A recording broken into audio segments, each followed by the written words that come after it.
అందరికీ నమస్కారం అండి. Welcome to CC media. ప్రస్తుతం మనం అమరావతి రాజధానిలో ఉన్నాం. ఈరోజు మోడీ గారి సభ జరగబోయే ప్రాంతం ఏదైతే ఉందో అక్కడికైతే ప్రస్తుతం మనం వెళ్ళబోతూ ఉన్నాం అండి. మరి రాష్ట్ర ప్రభుత్వం అసలు ఏ విధంగా ఏర్పాట్లు చేసింది, ఒకేసారి దాదాపుగా 30,000 మంది పైబడి కూర్చోవడానికి ఏర్పాట్లు ఏ విధంగా జరుగుతున్నాయి, ఇక్కడ ఏ ప్రాజెక్టులు ప్రారంభించబోతున్నారు అనే విషయాలు కూడా మీకు ఈ వీడియోలో తెలియజేస్తానండి. ప్రస్తుతం మీకు ఇక్కడ చిత్రంలో కనిపిస్తుంది మెయిన్ స్టేజ్ అండి. అంటే మోడీ గారితో పాటు ముఖ్యమైనటువంటి ప్రముఖులు ఎవరైతే ఉంటారంటే చంద్రబాబు నాయుడు గారు, పవన్ కళ్యాణ్ గారితో పాటు అతి కొద్ది మందికి మాత్రమే ఈ డయాస్ మీద కూర్చునే అవకాశం అయితే కల్పించారండి. మిగతా అందరూ కూడా మినిస్టర్స్, ఎమ్మెల్యేలు, ఎంపీలు వీళ్ళందరూ కూడా ఈ స్టేజ్ ముందు ఏదైతే గ్యాలరీలు ఏర్పాటు చేశారో అందులోనే కూర్చోవడానికి అయితే అవకాశం అయితే కల్పించారండి. మీరు ఇక్కడ చూడొచ్చు స్టేజ్ అనేది ఎంత బాగా డెకరేట్ చేశారనేది చంద్రబాబు నాయుడు గారి మాస్టర్ ప్లాన్. ఆయన అనుకున్న విధంగా అసలు ఎలా ఎగ్జిక్యూట్ చేశారనేది ఈ వీడియోలో చూడొచ్చు. కళ్ళు తిరిగిపోతాయండి, అంత బాగా ఏర్పాట్లు అయితే చేశారు. ఇక్కడ మీరు చూడొచ్చు వివిఐపి, ఎంఐపి, విఐపి గ్యాలరీస్ అయితే మనకు ఎదురుగా కనిపిస్తూ ఉన్నాయండి. స్టేజ్ అనేది ఇక్కడ నుంచి షెడ్స్ అనేవి ఏర్పాటు చేశారు. ఈ షెడ్స్ దాదాపుగా ఇక్కడ మెయిన్ స్టేజ్ ఏదైతే ఉందో అక్కడ నుంచి దాదాపుగా 500 మీటర్ల పొడవు మేర ఈ షెడ్స్ అనేవి ఏర్పాటు చేశారండి. లోపల అందరికి కూడా ప్రతి గ్యాలరీలో కూడా కూలర్స్ అనేవి ఏర్పాటు చేశారు. మీకు కనిపిస్తూ ఉంటాయి చూడండి కూలర్లు అనేవి. సో నేనైతే ప్రస్తుతం మీడియా పాయింట్లో ఉన్నానండి. ఎంఐపీలు, వివిఐపీలు, విఐపీలు వీళ్ళందరూ కూర్చోడానికి అయితే మొదటగా గ్యాలరీలు ఏర్పాటు చేశారు. వీరితో పాటు ప్రత్యేకంగా అమరావతి రైతులు మాత్రమే కూర్చునేటట్లుగా ఒక 5 గ్యాలరీలు కూడా ఏర్పాటు చేయడం జరిగిందండి. సో ప్రతి గ్యాలరీలోనూ అక్కడ స్టేజ్ మీద ఏం జరుగుతుంది, మోడీ గారితో పాటు మిగతా ప్రముఖులు అందరూ కూడా కనిపించేలాగా ప్రతి గ్యాలరీలో కూడా ఎల్ఈడి స్క్రీన్లు అయితే ఏర్పాటు చేయడం జరిగిందండి. సో ఏర్పాట్లలో ఒకేసారి 30,000 మంది పైబడి కూర్చునేటట్లుగా అయితే ఇక్కడ షెడ్ల నిర్మాణం అనేది చేశారండి. అహోరాత్రులు కష్టపడి ఎవరికి ఎటువంటి అసౌకర్యం కలగకుండా, ఒకవేళ వాన వచ్చినా ఎండ కూడా బాగా వేసినా కూడా ఎవరికి ఎటువంటి అసౌకర్యం కలగకుండా ఈ గ్యాలరీలు అయితే ఏర్పాటు చేశారు. ప్రతి గ్యాలరీలో కూలర్స్ ఉన్నాయి. అదేవిధంగా ప్రతి గ్యాలరీలో కూడా ఆ వాటరు, మజ్జిగ రెండూ కూడా ప్రొవైడ్ చేస్తున్నారండి. వాటికి సంబంధించి కూడా విజువల్స్ అయితే నేను చూపించబోతున్నాను. ప్రధానంగా ఇక్కడ చూసినట్లయితే ఈ స్టేజ్ మీద అయితే ఒక భారీ ఎల్ఈడి స్క్రీన్ అయితే ఏర్పాటు చేయడం జరిగిందండి. సో స్టేజ్ మీద నుంచి ఎవరు ప్రసంగించినా కూడా, ఏ కార్యక్రమం జరిగినా కూడా ఖచ్చితంగా ఎదురుగుండే వాళ్ళకి కనిపించేటట్లు, అదేవిధంగా ఎవరికి కనిపించకపోయినా కూడా వారి గ్యాలరీలోనే ప్రత్యేకంగా అయితే ఎల్ఈడి స్క్రీన్లు కూడా ఏర్పాటు చేయడం జరిగిందండి. ప్రధానంగా చూసుకున్నట్లయితే మోడీ గారు ఇక్కడ నుంచి అమరావతికి సంబంధించే కాకుండా వివిధమైనటువంటి ప్రాజెక్టులు కూడా ఆయన వర్చువల్గా ప్రారంభించబోతున్నట్టుగా కూడా తెలుస్తుందండి. ఇక్కడ చూసుకున్నట్లయితే అమరావతిలో హెచ్ఓడి టవర్స్ ఏవైతే ఉన్నాయో, అలానే సచివాలయం, సెక్రటేరియట్, అదేవిధంగా అసెంబ్లీ భవనాలని, అదేవిధంగా హైకోర్టు భవనాలని, అంటే శాశ్వతంగా నిర్మించేటటువంటి భవనాలను అయితే ఇక్కడ నుంచి ఆయన ప్రారంభించబోతూ ఉన్నారు. అదేవిధంగా మరి ముఖ్యంగా చూసుకున్నట్లయితే గుల్లల మోద ఏదైతే ఉందో కృష్ణా జిల్లా నాగాలంక మండలం గుల్లల మోదలో క్షిపణి ప్రయోగ కేంద్రాన్ని అయితే అక్కడ ఏర్పాటు చేయబోతున్నారండి. దాదాపుగా 20,000 కోట్ల రూపాయల బడ్జెట్ అయితే దానికి కేటాయించారు. ప్రస్తుతానికి 1,500 కోట్ల రూపాయలతో అక్కడ పనులు మొదలు పెట్టబోతూ ఉన్నారు. దాన్ని కూడా మోడీ గారు ఇక్కడ నుంచి వర్చువల్గా ప్రారంభించబోతున్నారండి. అదేవిధంగా హైవే రోడ్స్ ఏవైతే ఉన్నాయో హైవే రోడ్స్కి సంబంధించి కొన్ని ప్రాజెక్టులను అయితే ఇక్కడ నుంచే ప్రారంభించబోతున్నారు. ప్రధానంగా విశాఖపట్నంలో కూడా మరికొన్ని ప్రాజెక్టులను అయితే ప్రారంభించబోతున్నారండి. ఇప్పటికే ఆల్రెడీ ఇది నైట్ టైం తీసినటువంటి వీడియో అండి. ఇప్పటికే ఆల్రెడీ కొంతమంది అయితే సభా ప్రాంగణానికి చేరుకుని వారి సీట్లో కూర్చుంటున్నారు. మెయిన్గా 11 గంటల తర్వాత అయితే ఈ సభా ప్రాంగణంలోకి పబ్లిక్ని అయితే అలౌ చేస్తారంటండి.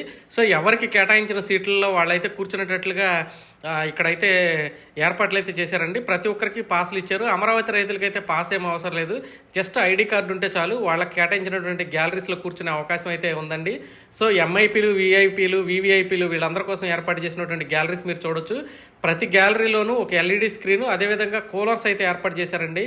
వేసవికాలం ఎటువంటి ఇబ్బంది లేకుండా ప్రతి ఒక్కరూ చక్కగా కూర్చుని మీటింగ్ అయిపోయే వరకు ఉండటానికి ప్రతి గ్యాలరీలోనూ కూలర్లు ఏర్పాటు చేశారు. ప్రతి గ్యాలరీలోనూ సౌండ్ సిస్టమ్ ఏర్పాటు చేశారు. ప్రతి గ్యాలరీలోనూ ఎల్ఈడి స్క్రీన్లు అయితే ఏర్పాటు చేశారండి. సో మీకు ఇక్కడ పిక్చర్లో కనిపిస్తూ ఉంటాయి చూడండి ఎల్ఈడి స్క్రీన్లు. ఏ గ్యాలరీకి ఆ గ్యాలరీని ఒక్కొక్క ఎల్ఈడి స్క్రీన్ అయితే ఏర్పాటు చేయడం జరిగింది. కూలర్స్ చూడొచ్చు. సో ఏర్పాట్లు అయితే ప్రతి ఒక్క అధికారి కూడా, ప్రతి ఒక్క అధికార యంత్రాంగం అనేది, అంటే వివిధ శాఖలకు సంబంధించి రెవెన్యూ వారు కావచ్చు, పోలీసు వారు కావచ్చు, ఇంకా ముఖ్యమైనటువంటి అమరావతిలో ఉన్నటువంటి సిఆర్డీ అధికారులు కావచ్చు, రాష్ట్రంలో ఉన్న ప్రతి ఒక్క యంత్రాంగం కదిలి వచ్చి మోడీ గారి సభని జయప్రదం చేయాలని చెప్పేసి ఇక్కడైతే కంకణం కట్టుకుని పనిచేశారండి. ఎందుకంటే గతంలో నరసరావుపేటలో జరిగినటువంటి సభలో పవన్ కళ్యాణ్ గారితో పాటు చంద్రబాబు నాయుడు గారితో పాల్గొన్నప్పుడు జగన్మోహన్ రెడ్డి గారు ట్రాఫిక్ ఇబ్బందులు సృష్టించి చాలామంది సభకు చేరుకునేలాగా చేయకుండా అడ్డంకులు అయితే సృష్టించడం జరిగిందండి. అటువంటివి ఏవి జరగకుండా దాదాపుగా 7 నుంచి 10 రూట్లలో జనం అనేది సభాస్థలికి చేరుకునేటట్లుగా అయితే ఇక్కడ ఏర్పాట్లు చేయడం కూడా జరిగిందండి. సో చూడొచ్చు ఏర్పాట్లు అనేవి ఎంత బాగున్నాయి అనేది. ఎవ్వరికి ఎటువంటి ఇబ్బంది లేకుండా తొక్కిసలాట లేకుండా 30,000 మంది పైబడి కూర్చోవడానికి, సో గ్యాలరీలోకి రావడానికి ఏ గ్యాలరీకి ఆ గ్యాలరీకి గేట్ ఏర్పాటు చేసి ఎవరి నుంచి రావాలనేది కూడా మొత్తం చేయడం అయితే జరిగిందండి. సో ఏర్పాట్లు అనేవి అయితే చాలా బాగా చేశారండి. సో గ్యాలరీ కానీ స్టేజ్ కానీ మొత్తం ఎలా ఉందనేది ఒకసారి చూడొచ్చు. గౌరవనీయులైన ప్రధానమంత్రి గారు అమరావతి అభివృద్ధి కోసం 74 కీలక మౌలిక సదుపాయాల ప్రాజెక్టులకు శంకుస్థాపన చేశారు. ఆంధ్రప్రదేశ్ శాసనసభ నిర్మాణానికి శంకుస్థాపన. 250 మీటర్ల ఎత్తులో 11.22 లక్షల చదరపు అడుగుల విస్తీర్ణంలో ఆంధ్రప్రదేశ్ శాసనసభ నిర్మించబడుతుంది. ఆంధ్రప్రదేశ్ హైకోర్టు నిర్మాణానికి శంకుస్థాపన. 55 మీటర్ల పొడవు 20.32 లక్షల చదరపు అడుగుల విస్తీర్ణంలో హైకోర్టు నిర్మించబడుతుంది. సచివాలయం మరియు హెచ్ఓడి టవర్ల నిర్మాణానికి శంకుస్థాపన. 50 అంతస్తుల సచివాలయం మరియు 42 అంతస్తుల హెచ్ఓడి టవర్లతో పరిపాలనకు కేంద్రంగా నిర్మించబడుతుంది. అమరావతి ట్రంక్ మౌలిక సదుపాయాలకు శంకుస్థాపన. 37 ట్రంక్ ఇన్ఫ్రాస్ట్రక్చర్ ప్రాజెక్టులు, సైకిల్ ట్రాక్లు మరియు భూగర్భ యుటిలిటీలతో 320 కిలోమీటర్ల ప్రపంచ స్థాయి రోడ్ల నిర్మాణం జరుగుతుంది. అమరావతి వరద నివారణ పనులకు శంకుస్థాపన. వరద నివారణతో పాటు నగర అవసరాలకు 0.53 టీఎంసీల నిల్వ సామర్థ్యం గల 3 జలాశయాల నిర్మాణం. అమరావతి ల్యాండ్ పూలింగ్ స్కీమ్ మౌలిక సదుపాయాలకు శంకుస్థాపన. 1.281 కిలోమీటర్ల రోడ్లను కవర్ చేస్తూ 13 జోన్లలో సమగ్ర పౌర సౌకర్యాలను అందించనుంది. అమరావతి గృహ మరియు భవన ప్రాజెక్టులకు శంకుస్థాపన. ఒకసారి ఇక్కడ చూడొచ్చండి, మీకు కనిపిస్తున్న మొత్తం కూడా పోలీస్ వెహికల్సే. రాష్ట్ర వ్యాప్తంగా అటు పార్వతీపురం, మన్యం జిల్లాల దగ్గర నుంచి ఇటు చిత్తూరు, కడప వరకు ఉన్నటువంటి పోలీస్ స్టేషన్ నుంచి పోలీసులను అయితే ఇక్కడ పిలిపించారు. ప్రధాని పర్యటన అమరావతిలో భారీ భద్రత నడుమైతే సాగబోతూ ఉందండి. ఇంతకుముందు రోడ్ షో ఏర్పాటు చేశారు. ఆ రోడ్ షోను అయితే రద్దు చేయడం జరిగింది. ఇప్పుడు ఆయన కారులోంచి రైతులకి, ప్రజలకైతే అభివాదం అయితే చేయబోతూ ఉన్నారు. సో అహర్నిశలు పోలీసులు మరి ఎన్ని రోజుల ముందు నుంచి వచ్చారో తెలియదు కానండి, ఇక్కడైతే ప్రతి ఒక్కటి క్షుణ్ణంగా పరిశీలిస్తున్నారు.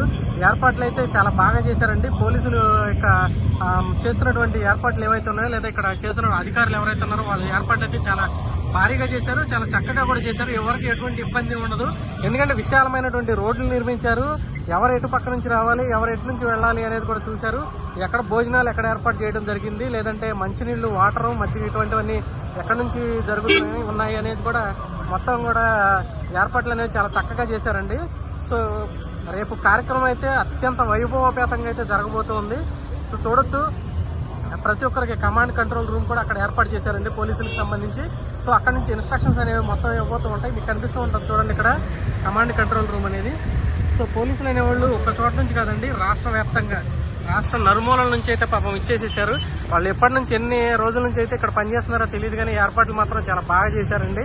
సో ప్రతి ఒక్కరికి ఎటువంటి ఇబ్బంది లేకుండా ఇక్కడ రేపు కార్యక్రమాన్ని అయితే జయప్రదం చేయాలని చెప్పేసి అందరూ ప్రతి ఒక్కరు కూడా చిత్తశుద్ధితో పనిచేస్తున్నట్టుగా కూడా కనిపిస్తుంది. సో అమరావతి అనేది ఒక చరిత్రలో నిలిచిపోయే నగరంగా అయితే రూపొందుతాం అనడంలో ఎటువంటి సందేహం లేదు. గ్రాఫిక్స్ ఇక్కడ చంద్రబాబు ఏం చేయట్లేదు అని మాటలు చెప్పేవాళ్ళు మాత్రం ఇక మాటలు కట్టిపెట్టుకోవాల్సిన పరిస్థితి అయితే వచ్చేసిందండి. ఎందుకంటే ఇక్కడ ప్రతి ఒక్కటి నవనగరాలు ఏదైతే ఉన్నాయో వాటికి సంబంధించి రేపు మోడీ గారు అయితే అన్నిటికీ కూడా మళ్ళీ ప్రారంభోత్సవం అయితే చేయబోతున్నారు. హెచ్ఓడి టవర్స్ కావచ్చు, అసెంబ్లీకి కావచ్చు, సెక్రటేరియట్ కావచ్చు, హైకోర్టు కావచ్చు, అదేవిధంగా ఇక్కడ నిర్మించబోతున్నటువంటి జలాశయాలు 3 జలాశయాలు ఏవైతే ఉన్నాయో వాటికి సంబంధించి కావచ్చు, రోడ్స్ కావచ్చు, రైతులకు ఇచ్చినటువంటి ప్లాట్లలో మౌలిక సదుపాయాలకి కల్పనకు సంబంధించి కావచ్చు, ప్రతి ఒక్కటి కూడా రేపు మోడీ గారు అయితే మళ్ళీ రీస్టార్ట్ చేయబోతూ ఉన్నారు. పనులైతే దాదాపుగా 50,000 కోట్ల రూపాయల పనులకైతే ఆల్రెడీ టెండర్లు ముగిశాయండి.